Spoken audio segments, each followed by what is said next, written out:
What's going on, guys? Glock Guy 226 here, and today out at the range I took the LCP2 out again. I'm really trying to hit that 500 marker, and I think I'm about 30 to 40 rounds, somewhere in that ballpark, away from 500 rounds through this gun. Yet to have any malfunctions, but today I did run into something I kind of saying it's more of a flaw in design. I haven't heard of this problem at all yet, and I really don't think it's a training issue. Like I said, I have almost 500 rounds through the gun. But what had happened today, let me safety check it before we get into this. Forgot all these safety people. Got to make sure the gun's safe.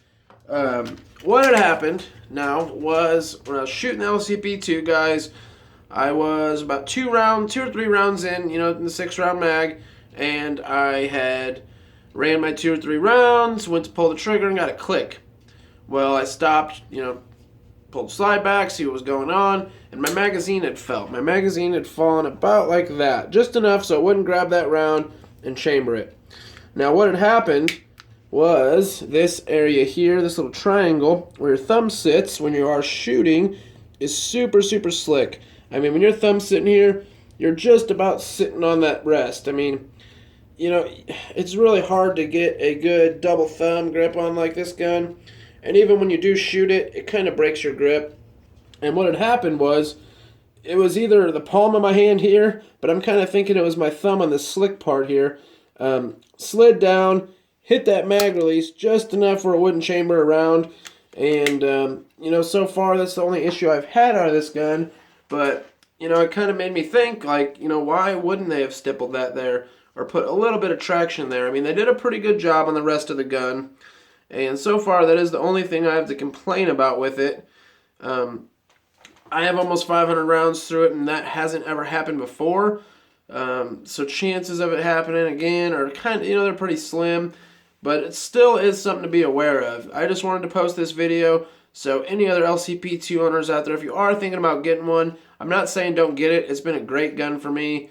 No issues whatsoever. I ran steel through it, brass, hollow points. Anything you can run through, the 380, I've ran through it, and it's ran just fine.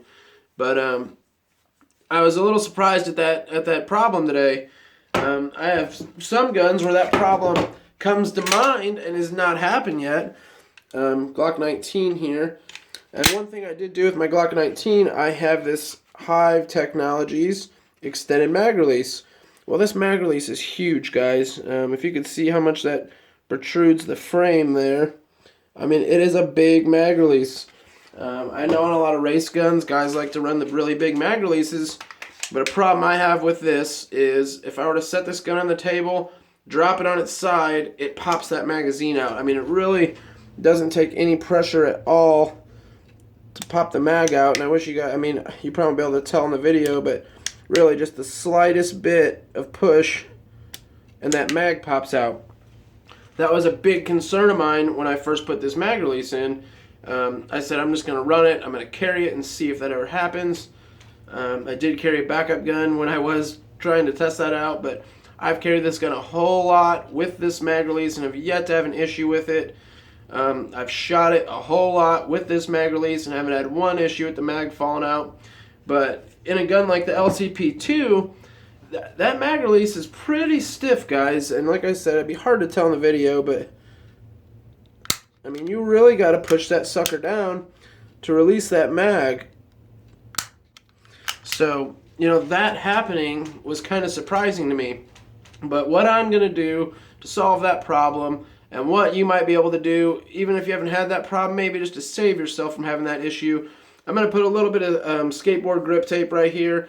I don't really want to stipple the gun. The factory stippling on it isn't like, how I stipple a Glock or something, but I do grip the gun pretty well. I don't have any complaints about the ergonomics of this gun, and I don't want to go ahead and, put some stippling on it. It would just look funny without doing the whole gun. So I'm just going to leave it as is, put a little bit of skateboard grip tape on there, and hopefully that solves the issue. Now, besides that, I can't say it enough, I have no other problems with this gun.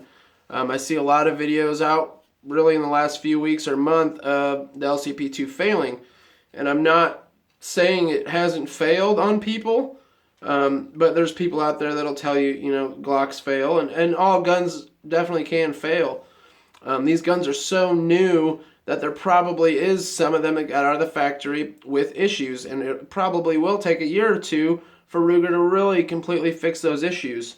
When the Gen 4 Glocks came out, they had quite a few issues. I forget what it was, if it was the recoil spring or the guide rod. It was something like that. But all in all, they had issues. They had recalls.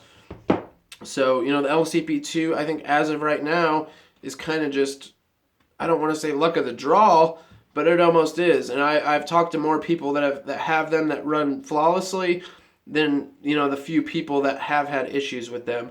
So it's still a gun I would highly recommend. I've had no issues. I will keep everybody posted as I keep putting more rounds through this thing. I'm going to continue to shoot it, but really I've been taking it out so much because it's a new gun, and whenever I get a new gun, I put a 500 round cap on it at minimum that I need to put through this gun within a few weeks just to make sure that it is going to run well. I am, like I said, right around 500. I don't think I'm quite over the 500 marker yet, but it's over 450. I know that. And like my TRP, my LCP2 are guns that I've been taking out a lot lately just to get to that 500 marker, just to make sure. And I haven't had problems out of either one of them. So I just wanted to make you guys aware of that issue I did have today, and hopefully it could save you guys a headache.